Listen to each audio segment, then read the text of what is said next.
शं वरुणः शन्नो भवत्वर्यमा शन्न इन्द्रो बृहस्पतिः शन्नो विष्णुरुक्रमः ॐ शान्ति शान्ति शान्तिः।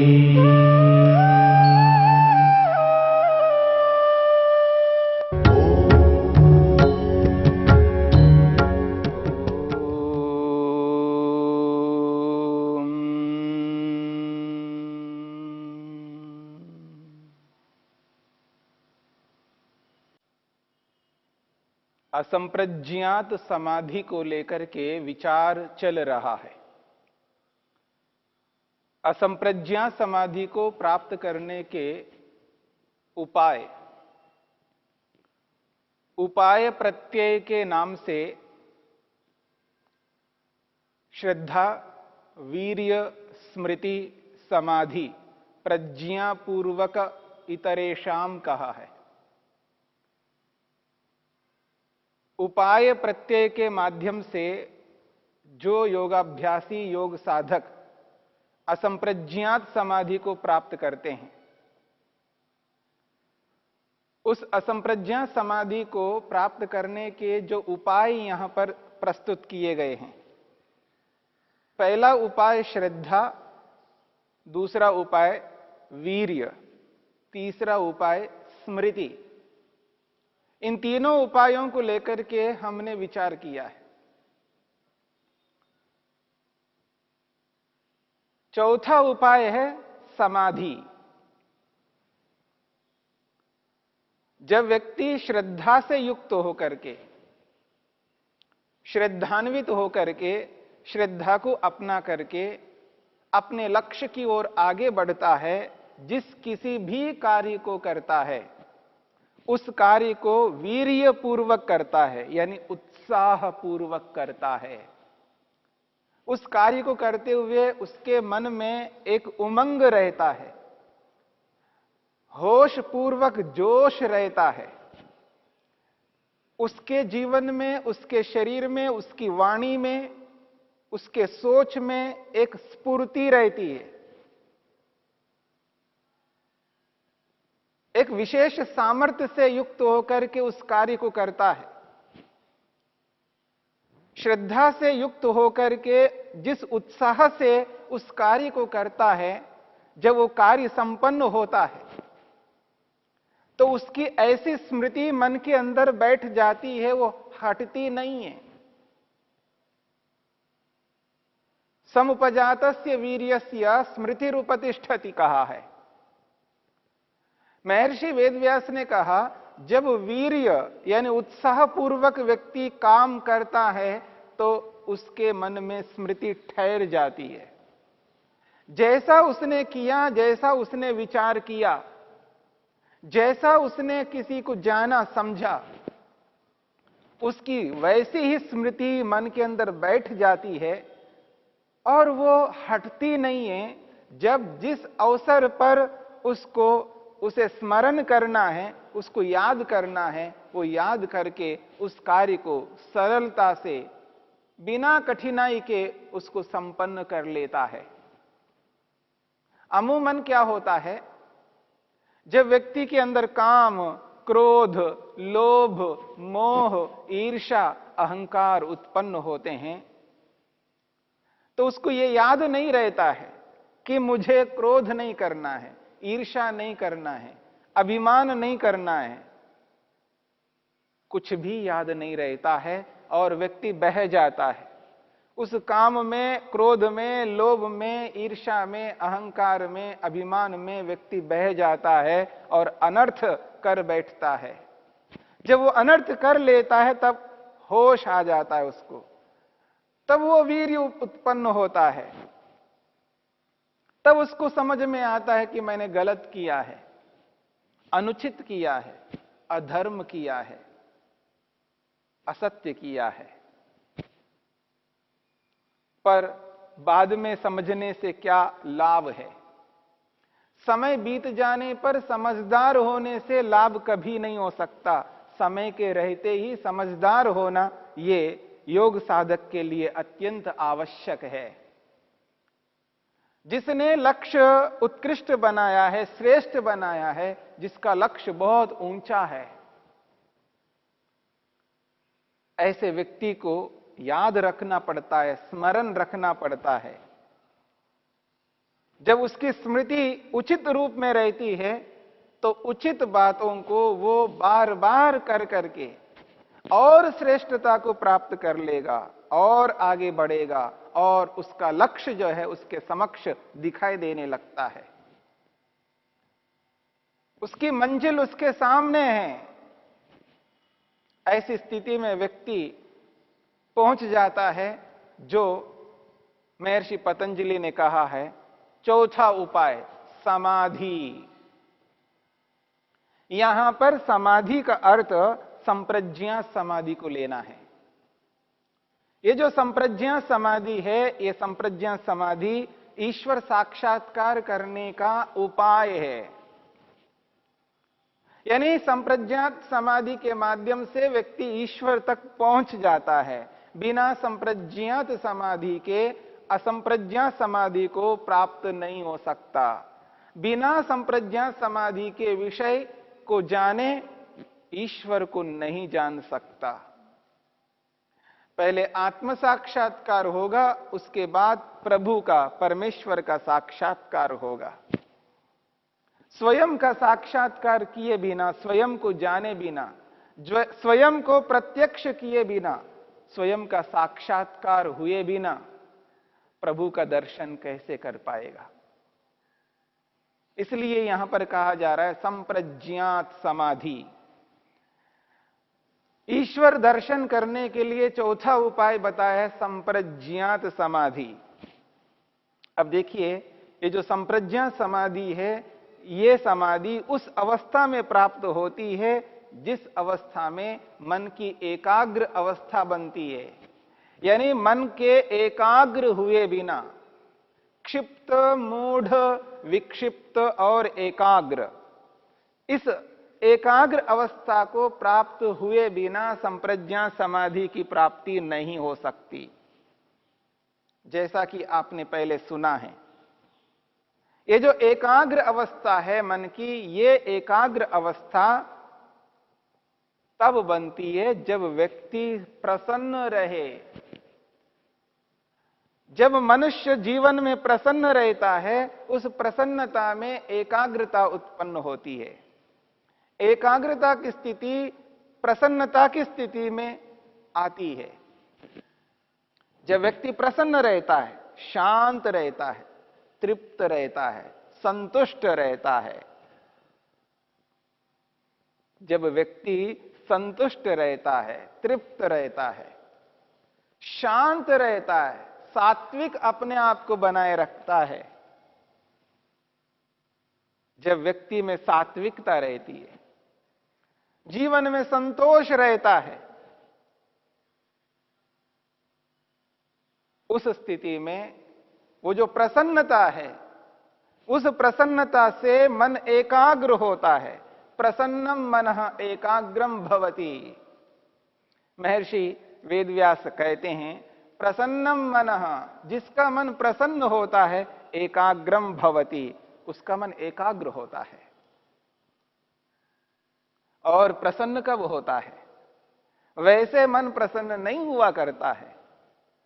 मन प्रसन्न तब होता है जब वो समुचित कार्यों को करता है, उचित कार्यों को करता है, उचित व्यवहार करता है। जिस व्यक्ति के साथ जैसा व्यवहार होना चाहिए, वैसा ही व्यवहार जब व्यक्ति करता है, जिसे उचित कहते हैं, न्याय युक्त कहते हैं, धर्म युक्त कहते हैं। जब व्यक्ति धर्माचरण करता है, सत्याचरण करता है, न्याय युक्त होकर के आचरण करता है, जिस किसी भी व्यक्ति के साथ जब व्यवहार करता है तो उसका व्यवहार उचित होता है। उस उचित व्यवहार की स्थिति में व्यक्ति प्रसन्न रहता है। अब देखिएगा, जब व्यक्ति परोपकार कर रहा होता है, किसी का उपकार कर रहा है, उस उपकार की स्थिति में व्यक्ति प्रसन्न रहता है, मस्त रहता है, शांत रहता है, सात्विक मन वाला रहता है, उसका मन बहुत खुश रहता है। जैसे परोपकार करते समय, किसी का उपकार करते समय व्यक्ति का मन खुश रहता है, प्रसन्न रहता है, ऐसा प्रसन्न रहना दिन भर होना पड़ेगा। प्रातःकाल उठने से लेकर के रात्रि में निद्रा लेने तक जब व्यक्ति अपने मन को प्रसन्न रखता है, शांत रखता है, सात्विक रखता है, ऐसी स्थिति में जाकर जब संधि वेला आती है, जब ध्यान करने की स्थिति आती है, उस ध्यान के काल में व्यक्ति का ध्यान ध्यान के रूप में होता है, तब व्यक्ति का मन एकाग्र होता है। उस एकाग्र अवस्था में ही संप्रज्ञा समाधि की प्राप्ति होती है। महर्षि वेदव्यास कहते हैं, स्मृति उपस्थाने, स्मृति उपस्थाने च चित्तम अनाकूलम समाधीयते।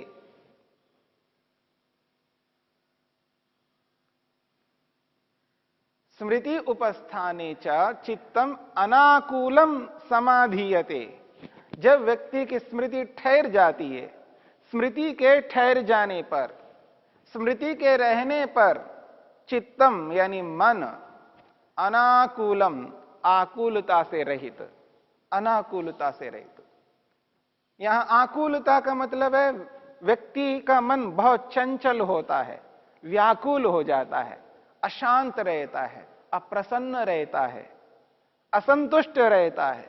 उस स्थिति में मन कभी समाधि को प्राप्त नहीं हो सकता। इसलिए कहा अनाकूलम यानी आकुलता रहित, व्याकुलता से रहित, शांत प्रसन्न होकर के समाधीयते, समाधि को प्राप्त होता है।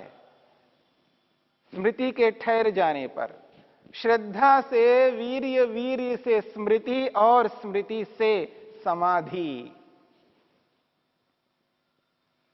जब व्यक्ति उन समस्त उपायों को स्मरण रखता है, याद रखता है, जब व्यक्ति काम, क्रोध, लोभ, मोह, ईर्ष्या, अहंकार जब सामने दिखाई देते हैं, उस स्थिति में सावधान रहता है, उसके जीवन में स्फूर्ति रहती है, उमंग रहता है, एक उत्साह रहता है। जब वो व्यक्ति के सामने अविद्या खड़ी है, काम, क्रोध, ईर्ष्या, अहंकार, अभिमान सामने दिखाई दे रहे हैं, अभिमान के कारण सामने उपस्थित हैं, अभिमान को दिलाने वाले सामने विद्यमान हैं, क्रोध को दिलाने वाले सामने विद्यमान हैं, ईर्ष्या को उत्पन्न कराने वाले सामने विद्यमान हैं, आलंबन सामने हैं। आलंबन का अर्थ है ऐसा व्यक्ति जो मेरे को क्रोध उत्पन्न कराने वाला है, वो सहारा देता है मेरे क्रोध को बाहर निकालने के लिए। वो ऐसी परिस्थिति उत्पन्न करता है मुझ में क्रोध उत्पन्न हो जाए, बस उसके सहारे से मेरे में क्रोध उत्पन्न हो जाएगा। परंतु यहां पर क्रोध उत्पन्न न करने की स्थिति योग साधक में विद्यमान है। उसकी स्मृति ठहरी हुई है, उसकी स्मृति विद्यमान है। स्मृति के रहने पर उसको यह बोध रहता है कि नहीं, क्रोध नहीं कर सकता। यदि मैं क्रोध करूंगा तो मैं अपने लक्ष्य से, अपने मार्ग से च्युत हो जाऊंगा, भटक जाऊंगा, क्योंकि क्रोध करना हानिकारक है। जब क्रोध मैं करूंगा तो मुझ में अविद्या आ जाएगी, और अविद्या आएगी तो विद्या नहीं रहेगी, और विद्या नहीं रहेगी तो मेरे को समाधि नहीं मिलेगी, क्योंकि विद्या से ही तो समाधि की प्राप्ति होती है। यानी विवेक से, विद्या का मतलब या विवेक, वैराग्य, पूर्ण ज्ञान। जब पूर्ण ज्ञान मेरे में नहीं रहेगा तो वो समाधि नहीं मिल सकती। इस बात को समझने का प्रयत्न करना। साधक का जो सोच है, विचार है, उस विचार को समझने का प्रयत्न करिएगा। साधक क्या विचार करता है, क्यों उस काम को, क्रोध को, लोभ को, ईर्ष्या को, अहंकार को रोकता है? इसलिए रोकता है, उसको ये बोध रहता है, उसको ये एहसास रहता है, यदि मैं क्रोध करूंगा, लोभ करूंगा, ईर्ष्या करूंगा, अहंकार करूंगा, तो मुझ में अविद्या आ जाएगी। जैसे ही अविद्या आएगी, विद्या मुझसे हट जाएगी, विवेक हट जाएगा, वैराग्य हट जाएगा, तो समाधि नहीं मिल सकती। समाधि को पाना है तो मुझको वैराग्य को, विवेक को अपने अंदर स्थापित करके रखना है, विद्या को सदा आत्मा के साथ जोड़ के रखना है। और जब तक विद्या मुझ में रहेगी, तब तक ये अविद्या आ नहीं सकती। अविद्या के आने के लिए कोई स्थान, खाली स्पेस नहीं है मेरे मन के अंदर। मेरी इस बात को समझने का प्रयत्न करना।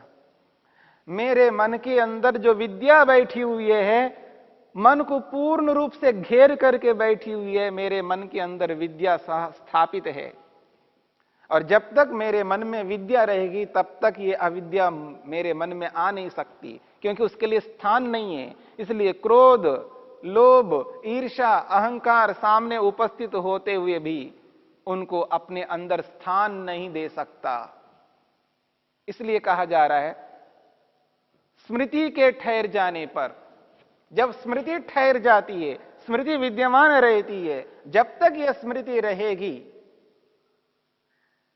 अविद्या को हटाने वाली स्मृति जब तक रहेगी, मूर्खता को हटाने वाली स्मृति जब तक रहेगी, तब तक व्यक्ति इसी स्थिति में रहेगा कि उसका मन एकाग्र होगा, प्रसन्न रहेगा।